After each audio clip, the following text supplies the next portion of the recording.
അങ്ങനെ സൂര്യയുടെയും ഭാവനയുടെയും സംസാരം ഒളിഞ്ഞു കേട്ടതിന് ശേഷം ജയ നേരെ താഴേക്ക് പോവാൻ ട്ടോ. എന്നിട്ട് ദേവനോട് പറയുന്നുണ്ട്, ദേവേട്ട ഇന്നലെ ഞാൻ ഭാവനയെ ഉപദേശിച്ച ദേവേട്ടൻ കേട്ടതല്ലേ? അതെ, അതിനിപ്പോൾ എന്താ പറ്റിയതെന്ന് ചോദിക്കുന്നുണ്ട് ദേവൻ. ഇന്നലെ വീടിന്റെ പ്രമാണമൊക്കെ കഴിഞ്ഞ് ഭാവന കയറി വന്ന സമയം ദേവേട്ടനും കണ്ടതാണല്ലോ. ഇന്നിപ്പോൾ ഭാവന സൂര്യയും കൊണ്ട് വീട്ടിലേക്ക് പോകുന്നു. ഭാവന ഒരു ഗർഭിണിയാണെന്ന കാര്യം അവൾ തന്നെ മറന്നു പോവുകയാണ്. അപ്പോൾ ദേവൻ പറയുന്നത്, പെട്ടെന്ന് തന്നെ അവൾ പോവാൻ തീരുമാനിച്ചിട്ടുണ്ടെങ്കിൽ അതിന്റെ പിന്നിൽ എന്തെങ്കിലും കാരണം കാണും.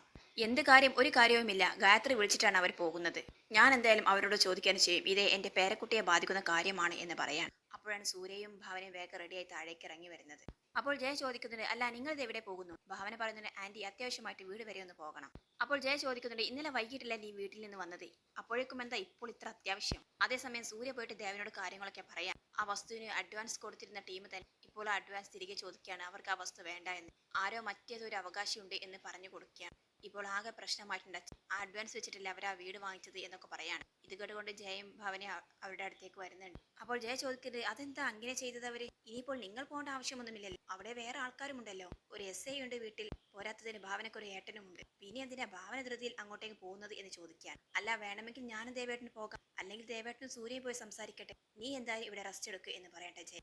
അപ്പോൾ ഭാവന പറയുന്നത്, ഞാൻ പോകേണ്ട സ്ഥാനത്ത് നിങ്ങൾ പോയിട്ട് എന്താ ആന്റി കാര്യം? അപ്പോൾ ജയ ചോദിക്കുന്നത്, അത് ശരി, അപ്പോൾ നിന്റെ വീട്ടുകാര്യങ്ങളും ഞങ്ങൾക്ക് ഇടപെടാൻ പറ്റില്ലേ? ഭാവന പറയുന്നത്, ആന്റി ഞാൻ അങ്ങനെയൊന്നുമല്ല പറഞ്ഞത്. ആന്റിക്ക് എപ്പോൾ വേണമെങ്കിലും അവിടെ വരാം. പക്ഷേ ഈ കാര്യത്തിന് ഞാൻ തന്നെ പോകേണ്ടേ? അതാരാണെന്ന് നിങ്ങൾക്ക് കണ്ടെത്താൻ കഴിയുമോ? അങ്ങനെ ഓരോ കാര്യങ്ങൾ ചോദിക്കുന്നുണ്ട്. അവസാനം ഭാവന പറയുന്നത്, ഇപ്പോൾ ആന്റിയുടെ പ്രശ്നം എന്താണ്? ഞാൻ ഇങ്ങനെ റെസ്റ്റ് ഇല്ലാതെ ഓടി നടന്നാൽ കുഞ്ഞിന് എന്തെങ്കിലും സംഭവിക്കുമോ എന്നല്ലേ?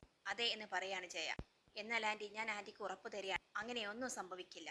എന്റെ ഈ ആവശ്യം കഴിഞ്ഞാൽ പിന്നെ ഞാൻ ഇവിടെ തന്നെ ആന്റി പറയുന്നതും കേട്ട് ഇവിടെ നിന്നോളാം. എന്താ പോരെ എന്ന് ചോദിക്കുകയാണ്. അപ്പോൾ ജയക്ക് സന്തോഷാവുന്നുണ്ട്. മതി എങ്കിൽ നീ എനിക്ക് കയ്യിൽ പ്രോമിസ് ചെയ്യ് എന്ന് പറയാം. അങ്ങനെ ഭാവന ജയയുടെ കയ്യിൽ പ്രോമിസ് ചെയ്ത് കൊടുക്കുകയാണ്. അപ്പോൾ ജയ പറയുന്നുണ്ട്, എനിക്ക് ഇത്രയും മതി മോളെ. എനിക്ക് എന്റെ പേരക്കുഞ്ഞിന്റെ കാര്യം ആലോചിച്ചിട്ട് നല്ല ആശങ്കയുണ്ട്. മോൾ ഇങ്ങനെ മാനസികപരമായിട്ടും ശാരീരികപരമായിട്ടും ഒരു റെസ്റ്റും ഇല്ലാതെ ഓടി നടന്നാൽ അത് കുഞ്ഞിനെയല്ലേ ബാധിക്കുക എന്ന് കരുതിയിട്ടാണ് ഞാൻ പറഞ്ഞത്. എന്തായാലും മോൾ ശ്രദ്ധിച്ച് പോയിട്ട് വാ. സൂര്യ, നീ സൂക്ഷിച്ചു വേണം വണ്ടി ഓടിക്കാൻ എന്നൊക്കെ പറഞ്ഞു അവരെ യാത്ര അയക്കാൻ ട്ടോ. അതേസമയം ഭാവനയുടെ വീട് കാണിക്കുന്നുണ്ട്. അവിടെ സേതു ആകട്ടെ ഒരു സമാധാനവും ഇല്ലാതെ ഇരിക്കുകയും നടക്കുകയും ചെയ്ത് അസ്വസ്ഥയായിട്ട് നിൽക്കാൻ ട്ടോ. അപ്പോഴാണ് ഭാവനയും സൂര്യയും അവിടേക്ക് വന്ന് കയറുന്നത്. അവരെ കണ്ടത് സേതുവിന് ആശ്വാസമാകുകയാണ്. സൂര്യ, ആ വസ്തുവിന്റെ ആളുകൾ വന്നിട്ട് അഡ്വാൻസ് ക്യാഷ് തിരിച്ചു ചോദിച്ചിരിക്കുകയാണ്. ഇനിയിപ്പോൾ എന്ത് ചെയ്യുമെന്ന് ഒരു പിടിയും കിട്ടുന്നില്ല എന്ന് പറയാൻ ട്ടോ. സേതുവിന് എന്തിനാ ഇങ്ങനെ ടെൻഷനാവുന്ന? സമാധാനമായിട്ട് ഇരിക്കുക എന്ന് പറയാൻ സൂര്യ. സേതു പറയുന്നത്, ഇനി ഞാൻ എന്ത് ചെയ്യും സൂര്യ? പെട്ടെന്ന് അവർ ഈ ക്യാഷ് തിരികെ ചോദിച്ചാൽ നമ്മൾ എന്താ ചെയ്യുക എന്ന് പറയാൻ ട്ടോ. ആ ക്യാഷ് എവിടെ നിന്ന് എടുത്തു കൊടുക്കും? ഇവരുടെ സംസാരം കേട്ടിട്ട് ഗായത്രിയും അവിടെ കൂടി വരുന്നുണ്ട്. ഭാവന പറയുന്നത്, സേതുവേട്ടാ, ആരാണ് ഇങ്ങനൊരു കാര്യം പറഞ്ഞത് എന്ന് നമുക്ക് എങ്ങനെയെങ്കിലും കണ്ടുപിടിക്കാനാകും?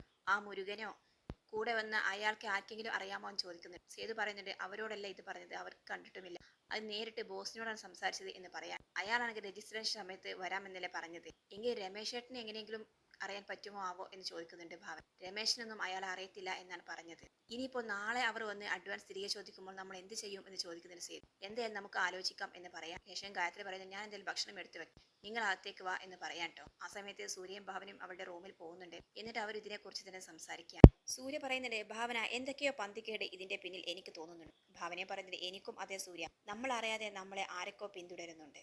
അതുകൊണ്ടാണ് അമ്മയുടെ വസ്തുവിന് മറ്റൊരു അവകാശമുണ്ട് എന്ന് പോയി പറഞ്ഞത്. സൂര്യ പറയുന്നത്, തന്റെ മോഹൻമാമനെ അത്രക്കങ്ങ് വിശ്വസിക്കേണ്ട. ആന്റിക്ക് അവരുടെ ഇളമയെ സംശയമുണ്ടെങ്കിൽ ഉറപ്പായിട്ട് തന്റെ മോഹൻമാമനെ സംശയിക്കണം. അപ്പോൾ ഭാവന പറയുന്നുണ്ട്, ഭാനുവുമായിട്ടുള്ള വിവാഹം ഉറപ്പിക്കുന്നതിന് മുൻപായിരുന്നെങ്കിൽ ഞാൻ സംശയിച്ചേനെ. പക്ഷേ ഇപ്പോൾ എല്ലാം തീരുമാനിച്ച സ്ഥിതിക്ക് അവരൊരിക്കലും അങ്ങനെ ചെയ്യില്ലായിരിക്കും. സംശയിക്കുന്നത് കൊണ്ട് തെറ്റൊന്നുമില്ലല്ലോ എന്ന് പറയുന്നത് സൂര്യ. അങ്ങനെയാണെങ്കിൽ ആരാണ് നമുക്ക് കണ്ടുപിടിക്കണം സൂര്യ? ആന്റി പറഞ്ഞതുപോലെ തന്റെ ഇളമയും ഇതിന് പിന്നിലായിരിക്കാം.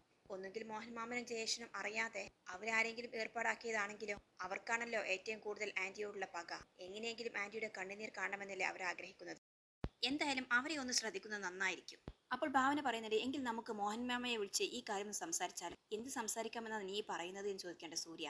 ആ വസ്തുവിനെ അഡ്വാൻസ് കൊടുത്ത പാർട്ടി മറ്റൊരു അവകാശമുണ്ട് എന്ന് പറഞ്ഞ് അതിൽ നിന്ന് പിന്തിരിയാൻ ശ്രമിക്കുകയാണ് എന്നറിയിക്കാം. അപ്പോൾ മോഹൻമാമയുടെ സംസാരം എന്താണ് നമുക്ക് ശ്രദ്ധിക്കാമല്ലോ എന്ന് പറയുന്നുണ്ട്. അപ്പോൾ സൂര്യ പറയുന്നത്, അങ്ങനെയാണെങ്കിൽ നമുക്ക് അവരെ വീട്ടിൽ പോയിട്ട് നേരിട്ട് കണ്ട് സംസാരിച്ചൂടെ? അങ്ങനെയാകുമ്പോൾ കൂടുതൽ മനസ്സിലാക്കാൻ സാധിക്കുമല്ലോ എന്ന് പറയുന്നുണ്ട്. പക്ഷേ സൂര്യ, നാളെ അവർ വരുമ്പോൾ അതിനൊരു മറുപടി പറയണ്ടേ? അതിനുള്ള താമസമില്ലല്ലോ എന്ന് പറയാണ്. അതിനെന്താ ഭാവന, നീ റെഡിയാവും, നമുക്ക് ഇപ്പോൾ തന്നെ ഇറങ്ങാം. എന്നിട്ട് കാര്യങ്ങൾക്ക് സംസാരിച്ച് തീരുമാനത്തിലെത്താം. നീ ആന്റിയോട് മാത്രം പറഞ്ഞാൽ മതി പോകുന്ന വിവരം, മറ്റാരോടും പറയണ്ട എന്ന് പറയാൻ ട്ടോ. അങ്ങനെയാണെങ്കിൽ അത് ചെയ്യാം എന്ന് പറഞ്ഞിട്ട് ഭാവന ഗായത്രിയോട് പറയാൻ വേണ്ടിയിട്ട് അടുക്കളയിലേക്ക് പോവാണ്. ശേഷം കാണിക്കുന്നത് ഭാവനയും സൂര്യയും കൂടി മോഹന്റെ വീട്ടിൽ വന്നിറങ്ങാൻ കേട്ടോ. വണ്ടിയിൽ നിന്നും ഇറങ്ങുന്നതിന് മുൻപ് സൂര്യ പറയുന്നുണ്ട്, ഭാവന വളരെ ശ്രദ്ധയോടെ വേണം സംസാരിക്കാൻ. ആരാണ് ഇങ്ങനെ നീക്കം നടത്തിയത് നമുക്കറിയില്ല, വെറും ഒരു സംശയം മാത്രമാണ് നമുക്കുള്ളത്. എല്ലാം എനിക്കറിയാം സൂര്യ എന്ന് പറയാണ്. അങ്ങനെ രണ്ടുപേരും ഡോർ തുറന്ന് പുറത്തേക്ക് ഇറങ്ങാൻ. വണ്ടിയുടെ ശബ്ദം കേട്ടിട്ട് രാജി അവിടെ എത്തുന്നുണ്ട് കേട്ടോ. അവരെ കാണുമ്പോൾ രാജിക്ക് സന്തോഷമാവുകയാണ്. ഭാവന സൂര്യ അകത്തേ കയറ് എന്ന് പറയാൻ കേട്ടോ.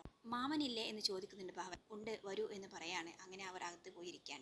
അപ്പോൾ മോഹൻ അവരെ കണ്ട് താഴേക്ക് ഇറങ്ങി വരുന്നുണ്ട്. ആ ആരൊക്കെ ഇത്? എന്താ ഭാവന പ്രതീക്ഷിക്കാത്തൊരു വിസിറ്റ് എന്ന് ചോദിച്ചുകൊണ്ട് മോഹൻ അവിടെ വന്നിരിക്കുകയാണ്. ഭാവന പറയുന്നുണ്ട്, മാമനെ കാണേണ്ട ഒരു അത്യാവശ്യം ഉണ്ടായിരുന്നു. ഇത് ആരാ വന്നേ എന്നും പറഞ്ഞുകൊണ്ട് മോഹന്റെ അമ്മ വീൽ ചെയർ മുന്തി പുറത്തേക്ക് വരുന്നുണ്ട്. ഞാനാണ് മുത്തശ്ശി, മോഹൻ മാമയെ കാണാൻ വേണ്ടിയിട്ട് ഒന്ന് വന്നതാണ് എന്ന് പറയാൻ. എന്താ സീരിയസ് ആയിട്ട് എന്തേ കാര്യമാണോ എന്ന് ചോദിക്കുന്നത് മോഹൻ. അതേ മാമ എന്ന് പറഞ്ഞിട്ട് അവൾ വസ്തുവിന് അഡ്വാൻസ് കിട്ടിയതും വീട് വാങ്ങിച്ച കാര്യങ്ങളൊക്കെ പറയാൻ. അതൊക്കെ കേൾക്കുമ്പോൾ അവർക്കും സന്തോഷമാവുന്നുണ്ട്. പക്ഷെ മാമ അതല്ല ഇപ്പോഴത്തെ പ്രശ്നം. ആ അഡ്വാൻസ് അവർ ഇപ്പോൾ തിരികെ ചോദിക്കാൻ. അതെന്തിനാണ് എന്ന് ചോദിക്കുന്നുണ്ട് മോഹൻ. ആ വസ്തുവിന് മറ്റൊരു അവകാശി കൂടി ഉണ്ട് എന്ന് ആരോ അവരോട് പറഞ്ഞിട്ടുണ്ട്. അതുകൊണ്ട് അവർക്ക് ആ സ്ഥലം വേണ്ട എന്നാണ് പറഞ്ഞത് എന്ന് പറയാൻ കേട്ടോ. അത് കേൾക്കുമ്പോൾ എല്ലാവരും ഷോക്കാവുകയാണ്. മറ്റൊരു അവകാശിയോ? അതാരാ? ഞാനും അമ്മയുമല്ലാതെ ആ വസ്തുവിന് മറ്റൊരു അവകാശം പറഞ്ഞു വരാൻ ആരുമില്ലല്ലോ എന്ന് പറയുന്നുണ്ട് മോഹന്. അതാണ് മാമ ഞങ്ങൾക്ക് മനസ്സിലാകാത്തത് എന്ന് ഭാവന പറയുന്നുണ്ട്. എല്ലാം കേട്ട് നിൽക്കുന്ന മോഹന്റെ അമ്മ പറയുന്നുണ്ട്, നിന്റെ മുത്തച്ഛൻ എന്നെ പറഞ്ഞ് പറ്റിച്ചതുപോലെ മറ്റേ ആരെങ്കിലും പറ്റിച്ചിട്ടുണ്ടോ എന്ന് ആർക്കറിയാം എന്ന് പറയാൻ കേട്ടോ. അപ്പോൾ മോഹൻ വഴക്ക് പറയാൻ, അമ്മ എന്തെങ്കിലും ആവശ്യമില്ലാത്ത കാര്യങ്ങൾ പറയുന്നത്. രാജ്യം പറയുന്നുണ്ട്, അമ്മ ഇങ്ങനെ പലത് പറയും, അതൊന്നും നിങ്ങൾ കാര്യമാക്കേണ്ട ഭാവന. മോഹൻ പറയുന്നുണ്ട്, ഇതാരോ മനഃപൂർവ്വം തന്നെ പറയുന്നതായിരിക്കും കച്ചവടം മുടക്കാൻ വേണ്ടിയിട്ട്. അതാരാണെന്ന് നിങ്ങൾ അവരോട് തന്നെ പോയി ചോദിച്ചു നോക്കണം ഭാവന. എന്തായാലും ആരായാലും അവരെ കണ്ടുപിടിക്കണം. ഞങ്ങൾ എന്തായാലും ഇപ്പോൾ അങ്ങനെ ഒരു കാര്യത്തിന് വരില്ല എന്ന് നിങ്ങൾക്കറിയാമല്ലോ. കുറച്ച് മുൻപായിരുന്നെങ്കിൽ ഞാനത് ചെയ്തേനെ. പക്ഷെ ഇപ്പോൾ ബന്ധങ്ങൾ ഊട്ടി ഉറപ്പിക്കാനുള്ള ശ്രമത്തിലല്ലേ, അപ്പോൾ അതിന്റെ ആവശ്യം എനിക്കില്ല എന്ന് പറയാനുണ്ടോ. എന്തായാലും ഞങ്ങൾ വരട്ടെ മാമ, ഈ കാര്യം സംസാരിക്കാൻ വേണ്ടിയാണ് വന്നത് എന്ന് പറയുന്നത്. ആയിക്കോട്ടെ ഭാവന, നിങ്ങൾ എന്തായാലും കണ്ടുപിടിക്കാൻ ശ്രമിക്കുക എന്ന് പറയാൻ. അങ്ങനെ അവർ അവിടെ നിന്നും യാത്ര പറഞ്ഞിറങ്ങാൻ. പോയതിനു ശേഷം മോഹന്റെ അമ്മ മനസ്സിൽ വിചാരിക്കുന്നുണ്ട്, എന്നാലും ആരായിരിക്കും അവർ? മോഹനും അതേ അതിനെ ആലോചിക്കുന്നത്, ആരായിരിക്കും ആ അവകാശി? പിന്നീട് സൂര്യയും ഭാവനയും വന്ന് വണ്ടിയിൽ കയറുകയാണ്. അവരും അത് തന്നെയാണ് പറയുന്നത്, ആരായിരിക്കും സൂര്യ ഇതിന്റെ പിന്നിൽ? ആരായാലും വളരെ പ്ലാൻഡ് ആയിട്ട് തന്നെയാണ് കാര്യങ്ങൾ നീക്കിയത്. എനിക്ക് തോന്നുന്നത് തന്നെയും തന്റെ കുടുംബത്തെയും വ്യക്തമായിട്ട് അറിയാവുന്ന ആരോ ആണ് ഇതിന്റെ പിന്നിലെന്നാണ്. എന്തായാലും നമുക്ക് നോക്കാം എന്ന് പറയണ്ട. അങ്ങനെ അവർ യാത്ര കണ്ടിന്യൂ ചെയ്യാണ്. ആ സമയത്താണ് കേട്ടോ ജാനകി പച്ചക്കറി കടയിൽ പോയിട്ട് സാധനങ്ങളെല്ലാം വാങ്ങിച്ച് നടന്നു പോകുന്നത്. അത് കാണുന്നത് ഭാവന വണ്ടി നിർത്തുകയാണ്. എന്നിട്ട് ജാനകിയും കയറ്റിയുണ്ട് വണ്ടിയിൽ. ശേഷം ജാനകിയോട് നടന്ന കാര്യങ്ങളൊക്കെ പറയുന്നുണ്ട്. എല്ലാം കേട്ടപ്പോൾ ജാനകിക്കും ആകെ പേടിയാവുകയാണ്. ഈ സമയത്ത് തന്നെ പപ്പേട്ടൻ ഇവിടെ ഇല്ലാതായി പോയല്ലോ ഭാവൻ, ഇനിയിപ്പോൾ എന്താ ചെയ്യുക എന്ന് ചോദിക്കുന്നുണ്ട്. അതാണ് വല്യമ്മ ഞങ്ങൾക്കും അറിയാത്തത്. അപ്പോൾ ജാനകി പറയുന്നുണ്ട്, തുനിഞ്ഞിറങ്ങിയാൽ ആരാണ് ഇതിന്റെ പിന്നിൽ നമുക്ക് കണ്ടുപിടിക്കാവുന്നതേ ഉള്ളൂ ഭാവന. പക്ഷേ ആ അഡ്വാൻസ് കിട്ടിയ ആ ക്യാഷ് അത് തിരിച്ചു കൊടുക്കാൻ എന്താ ചെയ്യുക? അതിനൊരു വഴിയുമില്ലല്ലോ എന്നൊക്കെ പറയുന്നുണ്ട് ജാനകി.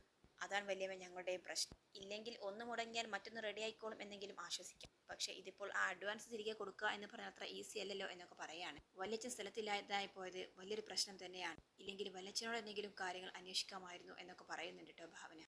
അങ്ങനെ ഭാവനയും സൂര്യയും അവരുടെ വീട്ടിലെത്തുകയാണ്. ശേഷം ഗായത്രിയെ വിളിച്ചിട്ട് ഭാവന കാര്യങ്ങളൊക്കെ പറയുന്നുണ്ട്. മോഹൻ മാമന്റെ വീട്ടിൽ പോയെങ്കിലും യാതൊരു സംശയത്തക്ക രീതിയിലുള്ള സംസാരമോ പെരുമാറ്റമോ ഒന്നും അവരുടെ ഭാഗത്തു നിന്നുണ്ടായിട്ടില്ല. അതുകൊണ്ട് അവരല്ല അമ്മ ഇതിന് പിന്നിൽ എന്ന് പറയുന്നുണ്ട്. പിന്നെ ആരായിരിക്കും എന്ന് ഗായത്രി ചോദിക്കുകയാണ്.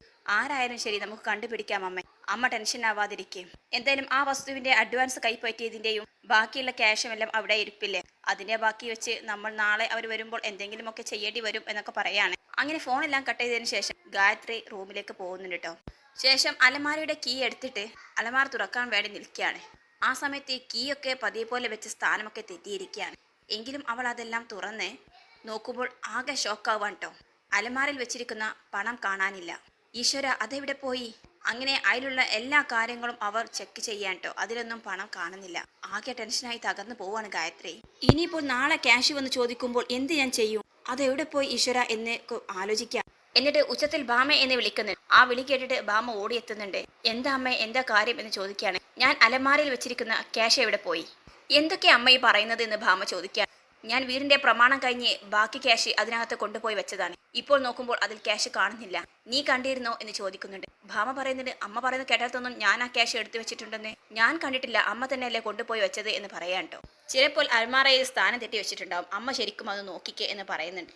ഇല്ല ഭാമ, ഞാൻ നന്നായിട്ട് നോക്കിയതാണ്, അതിനകത്ത് ആ ക്യാഷ് കാണുന്നില്ല. പിന്നെ അത് ആരായിരിക്കും എടുത്തിരിക്കുന്നത് എന്ന് ഭാമ ചോദിക്കുന്നു. അറിയില്ല, അത് അറിയാൻ നീയാണോ എന്നറിയാൻ വേണ്ടി നിന്നോട് ചോദിച്ചത് എന്ന് പറയുന്നുണ്ട്. അത് ശരി, ഇപ്പോൾ എന്നെ കള്ളിയാക്കാൻ ശ്രമിക്കുകയാണ്, എനിക്കതിൽ യാതൊരു പങ്കുമില്ല എന്നൊക്കെ പറയാണ്. അതേസമയം സേതുവിന്റെ റൂമിൽ കാണിക്കുന്നുണ്ട്. സേതു പുറത്തു പോയിന്ന് പെട്ടെന്ന് തന്നെ വീട്ടിൽ റൂമിലേക്ക് വരികയാണ്.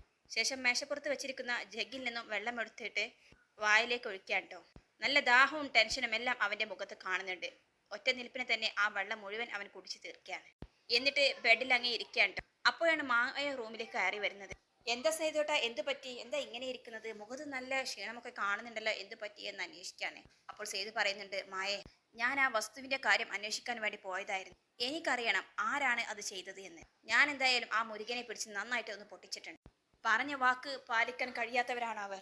ഓരോ മുടന്ത ന്യായങ്ങൾ പറഞ്ഞ് ഈ കച്ചവടത്തിൽ നിന്ന് പെട്ടെന്ന് അവരങ്ങ് ഒഴിഞ്ഞാൽ നമ്മൾ എന്ത് ചെയ്യും? നമ്മളിപ്പോൾ എന്തെല്ലാം കാര്യങ്ങളാണ് പ്ലാൻ ചെയ്ത് വെച്ചിരിക്കുന്നത്, എല്ലാം തകർന്നു പോകില്ലേ? മാത്രമല്ല അമ്മ ക്യാഷ് എടുത്തല്ല ഈ വീട് വാങ്ങിയത്, ഇതെല്ലാം എവിടെ നിന്ന് തിരിച്ചു കൊടുക്കും എന്നൊക്കെ പറയാണ്. അപ്പോൾ മായാക്ക് ദേഷ്യപ്പെടുന്നുണ്ട്. എന്തുവരെ സേതുവേട്ടൻ ഇങ്ങനെ ആവശ്യമില്ലാത്ത കാര്യത്തിൽ പോയി ഇടപെടുന്നത്? ഈ വക കാര്യങ്ങളൊക്കെ പരിഹരിക്കാൻ അമ്മയും ഭാവനയും ഒക്കെ ഇവിടെയില്ല, എന്തിനാ ആവശ്യമില്ലാത്ത കാര്യത്തിൽ പോയി തലയിടുന്നത് എന്നൊക്കെ ചോദിക്കുകയാണ്.